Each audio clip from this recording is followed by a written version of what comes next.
Hello दोस्तों, कैसे हैं आप सब। आपके अपने यूट्यूब चैनल हिडन ट्रूथ पर आपका हार्दिक स्वागत है। जैसा कि आप लोग जानते हैं दोस्तों, आजकल अपने देश में चुनाव चल रहा है और हर जगह चौक चौराहे गली मोहल्ले में राजनीतिक चर्चाएं जोरों पर हैं। परंतु जो सबसे महत्वपूर्ण राजनीतिक चर्चा है दोस्तों, उसकी कोई बात ही नहीं कर रहा है, उस पर कोई चर्चा ही नहीं कर रहा है, और वो है दोस्तों राजनीति में बढ़ती हुई अपराधियों की संख्या। आइए कुछ आंकड़ों से समझते हैं दोस्तों कि कैसे ये समस्या दिन ब दिन एक बहुत ही विकराल रूप धारण करती जा रही है। तो 2004 के लोकसभा चुनाव में दोस्तों 24% सांसदों के ऊपर आपराधिक मामले दर्ज थे और उनमें से भी 12% सांसदों के ऊपर गंभीर आपराधिक मामले दर्ज थे। गंभीर आपराधिक मामलों में दोस्तों हत्या, लूट, रेप, अपहरण, जान से मारने की कोशिश इत्यादि प्रकार के संगीन अपराध आते हैं।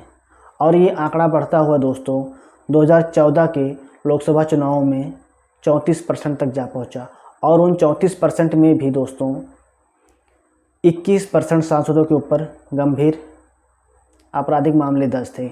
और अभी पिछले लोकसभा चुनाव में 2019 में दोस्तों ये आंकड़ा बढ़ता हुआ 43% तक पहुंच गया। जी हाँ दोस्तों, 43% सांसदों के ऊपर आपराधिक मामले दर्ज थे। और ये ऐसा कोई मामले नहीं दोस्तों जो किसी ने फर्जी लिखा दिए हों या किसी ने देश भावना में आके लिखा दिया हो। ये वैसे मामले हैं दोस्तों जिनमें बाकायदा पुलिस गई है और उसने जांच पड़ताल की है और वहाँ पे उनको साक्ष्य मिले हैं और गवाह मिले हैं। उसी के आधार पर दोस्तों ये सब मामले सुप्रीम कोर्ट, हाई कोर्ट और जिला अदालतों में लंबित हैं और इन मामलों का ट्रायल चल रहा है। तो ये तो रही सांसदों की जानकारी दोस्तों। और अभी हाल ही में 2023 में एडीआर की रिपोर्ट आई है जिसमें कि 44% सांसदों के ऊपर आपराधिक मामले दर्ज होने की बात कही गई है दोस्तों। जी हाँ दोस्तों, 44%। आप सोचिए, ये आंकड़ा लगभग दिन ब दिन बढ़ता ही जा रहा है और इसमें हमारे विधायक भी दोस्तों पीछे नहीं हैं। यदि हम अपने विधायकों की बात करें तो अभी हाल ही में 2022 में हुए उत्तर प्रदेश के विधानसभा के चुनाव में 51% विधायकों के ऊपर आपराधिक मामले दर्ज थे। जी हाँ दोस्तों, 51%, यानी कि आधे से भी अधिक विधायक जो हैं वो आपराधिक मामलों में संलिप्त हैं। और यदि बिहार जैसे राज्य की बात करें, अभी जो इसके पहले 2020 में विधानसभा चुनाव हुआ था बिहार में, उसमें एडीआर की रिपोर्ट के अनुसार 68%, जी हाँ दोस्तों 68% विधायक आपराधिक कार्यों में संलिप्त पाए गए हैं। तो आप लोग समझिए दोस्तों कि ये समस्या कितनी बड़ी दिन ब दिन होती जा रही है और इस समस्या को रोकना बहुत ही अनिवार्य है दोस्तों। अब सवाल पैदा होता है दोस्तों कि क्यों इन आपराधिक प्रवृत्ति के लोगों की संख्या दिन ब दिन राजनीति में बढ़ती जा रही है। तो इसका एक प्रमुख कारण है दोस्तों कि ऐसा कोई ठोस कानून नहीं है जिनसे इनको चुनाव लड़ने से रोका जा सके।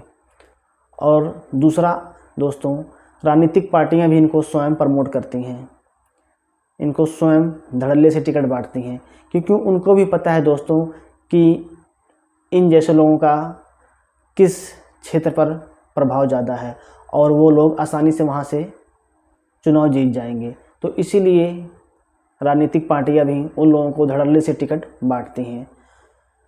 और इस प्रकार के प्रवृत्ति के लोगों को यदि राजनीति में बढ़ावा मिलेगा दोस्तों, तो आप लोग बिहार और उत्तर प्रदेश की हालत देखकर समझ सकते हैं कि इसके कितने गंभीर परिणाम होते हैं। आज उत्तर प्रदेश और बिहार में दोस्तों, जो कि हर एक सर्वे की रिपोर्ट में लगभग सबसे निचले पायदान पे पाया जाता है। और इसका प्रमुख कारण दोस्तों यही है कि यदि हमारे नेता ही अपराधों में इस प्रकार से संलिप्त होंगे तो उनसे क्या उम्मीद की जाए कि वो लोग अपने क्षेत्र या प्रदेश या देश का विकास करेंगे। तो अब ये सवाल आता है दोस्तों कि आखिर इन लोगों को की संख्या राजनीति में जो बढ़ती जा रही है उसको कैसे रोका जा सकता है। आखिर क्यों इनको जनता जिताकर सदन में पहुंचाने का काम कर रही है। तो इसका वर्तमान परिप्रेक्ष्य में दोस्तों अभी तो केवल एक ही उपाय नज़र आता है, और वो है दोस्तों, जनता इनको वोट देना बंद करे। क्योंकि समझिए दोस्तों, यदि जनता इनको वोट देना बंद कर देगी तो ये चुनाव जीतना बंद हो जाएंगे, और जिस दिन ये चुनाव जीतना बंद हो जाएंगे उस दिन राजनीतिक पार्टियां इनको टिकट देना बंद कर देंगी, और जब टिकट नहीं मिलेगा दोस्तों तो इनकी संख्या अपने आप राजनीति में धीरे धीरे कम होते होते एकदम समाप्त हो जाएगी। तो अब सवाल ये आता है दोस्तों कि आखिर जनता क्यों इनको जिताकर सदन में पहुंचाने का काम करती है। जब ये लोग विकास के कार्यों को इतनी गंभीरता से नहीं लेते हैं तो आखिर क्यों जनता इनको जिताती है। तो इसके पीछे भी दो या तीन एक महत्वपूर्ण कारण है दोस्तों। पहला दोस्तों कि जनता उतनी जागरूक नहीं रहती है।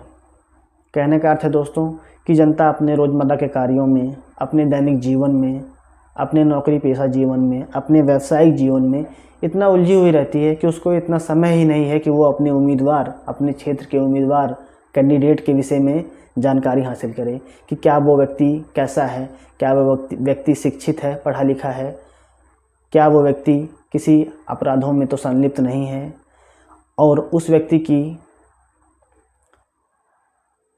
समाज के सभी वर्गों के प्रति क्या भावनाएं हैं, क्या वो सभी समाज के सभी वर्गों के प्रति सम्मान व्यवहार रखता है, उनको समान दृष्टि से देखता है।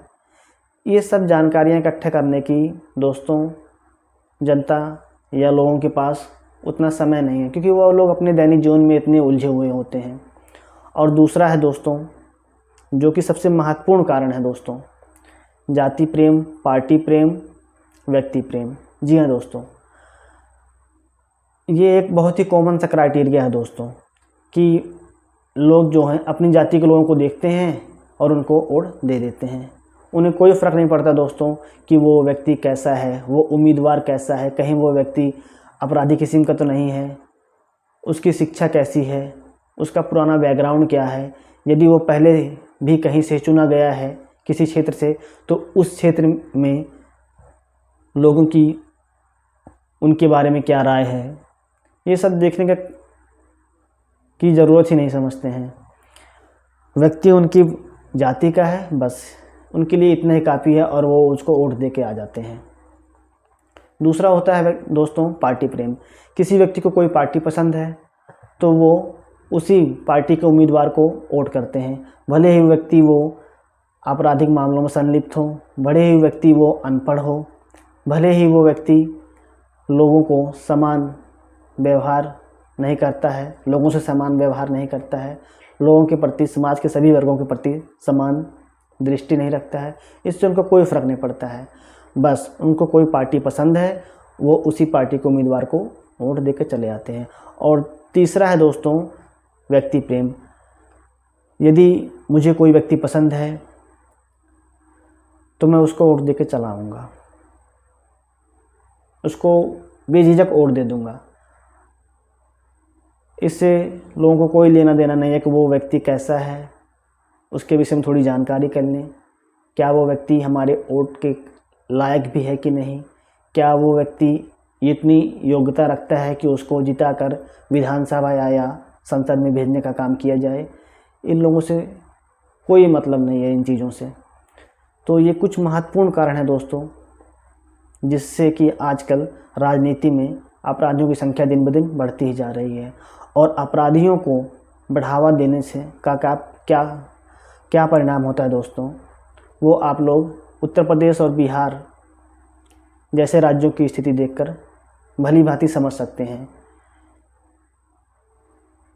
तो मेरा आप लोगों से यही कहना है कि दोस्तों इस जाति प्रेम, पार्टी प्रेम, व्यक्ति प्रेम, इन चीज़ों से ऊपर उठिए, ऊपर उठकर एक सही व्यक्ति का चुनाव करें और सही व्यक्ति को विधानसभा या लोकसभा में भेजने का कार्य करें, ताकि वो आपके क्षेत्र, प्रदेश और देश के विकास में अहम भूमिका निभा सकें। तो इसी प्रकार के दोस्तों